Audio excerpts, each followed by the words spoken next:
Bien, continuamos aquí en El Abogado en su casa, hoy con el tema del Fondo de Pensiones y Jubilaciones del Poder Judicial. Cualquier duda, cualquier pregunta, al 905-220-0067 o a la página del Abogado en su casa sobre este tema específico.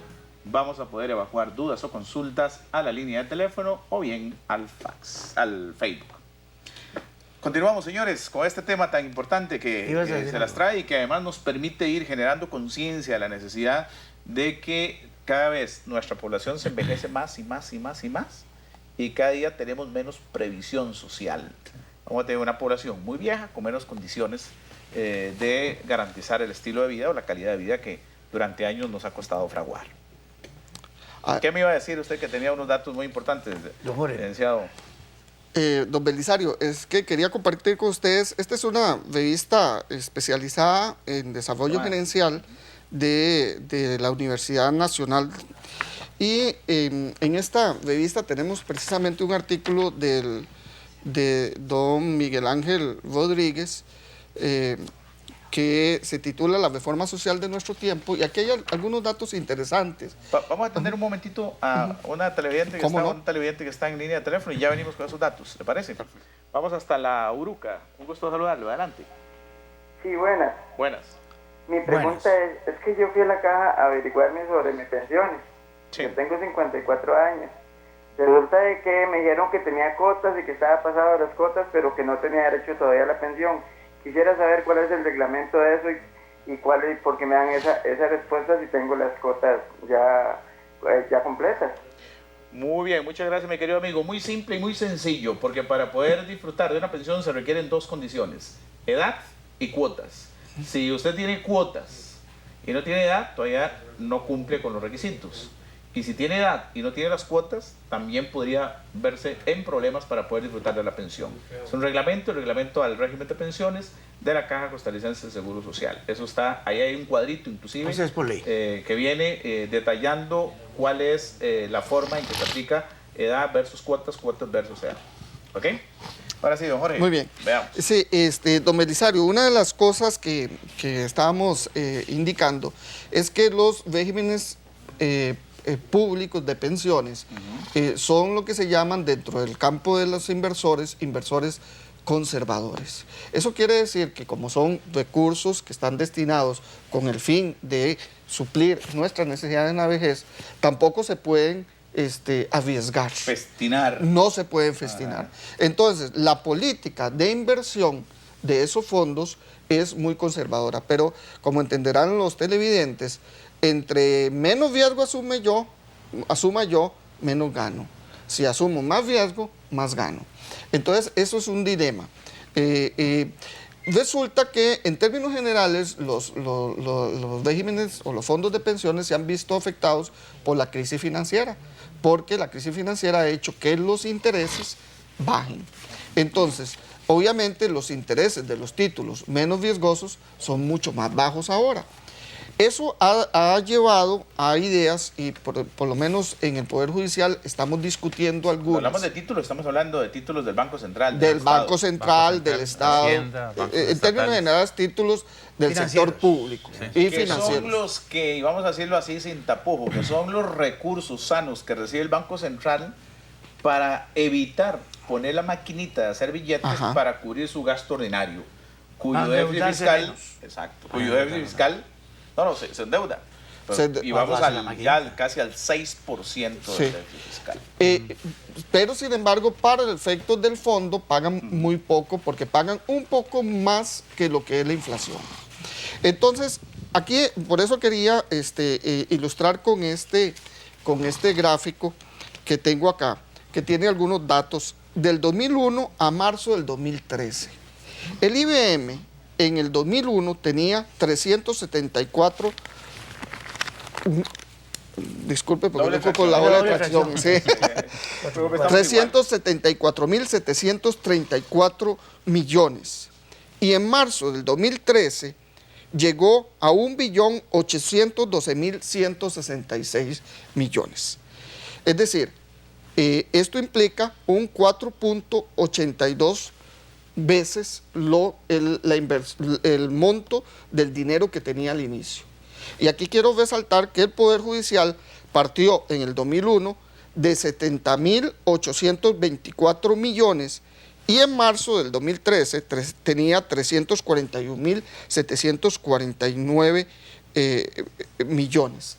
Es decir, 4,82 veces lo que partió. Es decir, la rentabilidad que obtuvo el Poder Judicial, incluso siendo una economía de escala menor, porque partía de recursos menos, fue similar a la del IBM.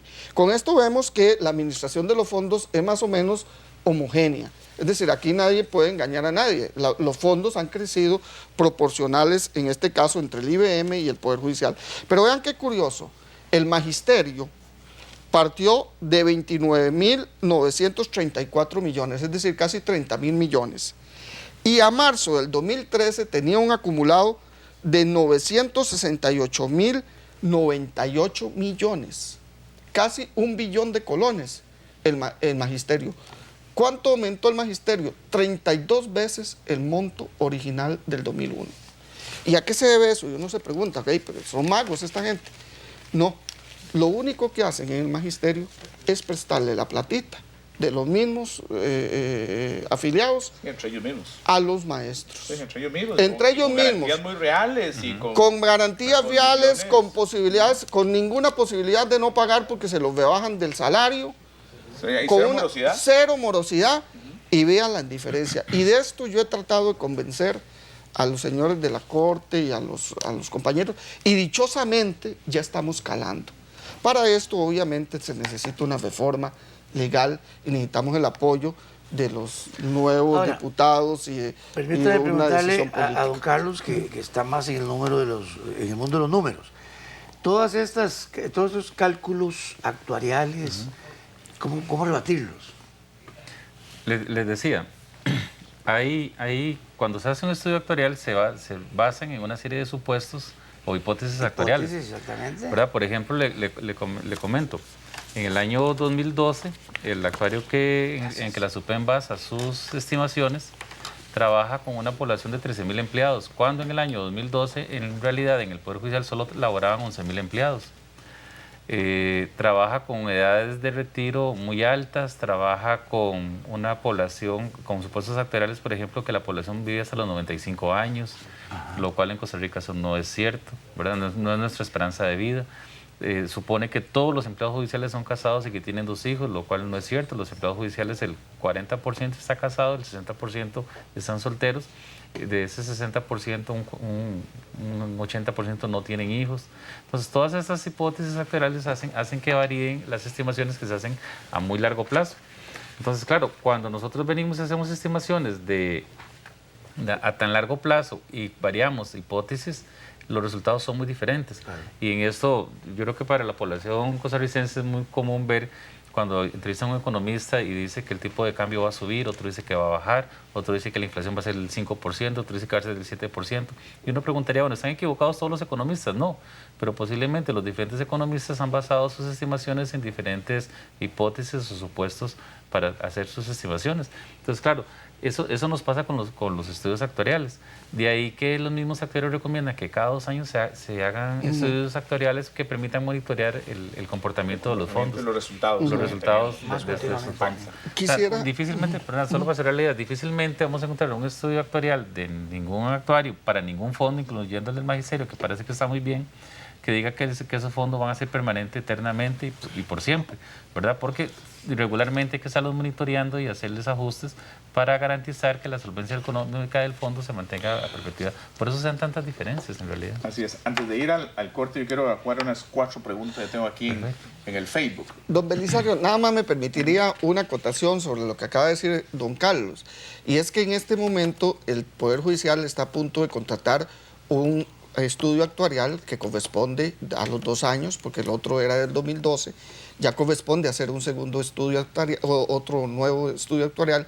Y es muy importante a los televidentes que nos están viendo, que pertenecen al Poder Judicial, que actualicen esos datos. Es una campaña que se está llevando, porque si esos datos son correctos, el estudio va a reflejar una realidad más tangible Así y será muy, muy útil en valorar estos. Nos dice Shirley Quiroz que si un pensionado del Poder Judicial fallece, recibe la esposa o hay algún otro beneficiario, algún beneficio heredado por derecho, o con el fallecimiento se pierde ya la pensión. No, de acuerdo con la ley, sí, no, de acuerdo con la ley vigente, e incluso es un tema común en otros sistemas de retiro de pensiones, cuando un jubilado, o sea, un ex trabajador del Poder Judicial que ya se jubiló, fallece, su esposa tiene derecho a recibir parte de esa pensión. ¿Cuánto es esa parte? ¿No sabes? Es proporcional, dependiendo de los años, dependiendo de las edades, etcétera. E igual, sí hay una... Sí, digamos que puede heredar la jubilación. Y al igual los hijos, menores de 25 años, y se estudian, si no hasta los 18 años, también tienen derecho a Edgar una Ruiz, proporción. Entonces, ¿a qué edad y número de cuotas se puede pensionar con el 100% de un empleado judicial? No hay posibilidad. Siempre va a ser el 10 menos. Sí, tiene que tener al menos 30 años de servicio, ¿verdad? Que equivaldría a 360 cuotas. Y además 62 años de edad. Pero sí. no se puede porque seguiría cotizando el 11%, entonces... Tal vez para aclarar, ese 100% es solo la fijación. Es solo la fijación. De ese 100%, igual le deducen el 11% y le deducen el 5,5% y le deducen renta, que son las más de un 30%. Nunca va a recibir el 100%. Nunca va a recibir el 100%. Dice don Hernán Campos, felicitarlos a ustedes por el programa y agradecer a nuestros compañeros judiciales la exposición. Muchas gracias a don Hernán. Vamos a ir a un corte y ya venimos con 2 preguntitas más, ¿parece? Estamos aquí en El Abogado en su casa, estamos hablando del régimen de pensiones y jubilaciones del Poder Judicial. Ya regresamos.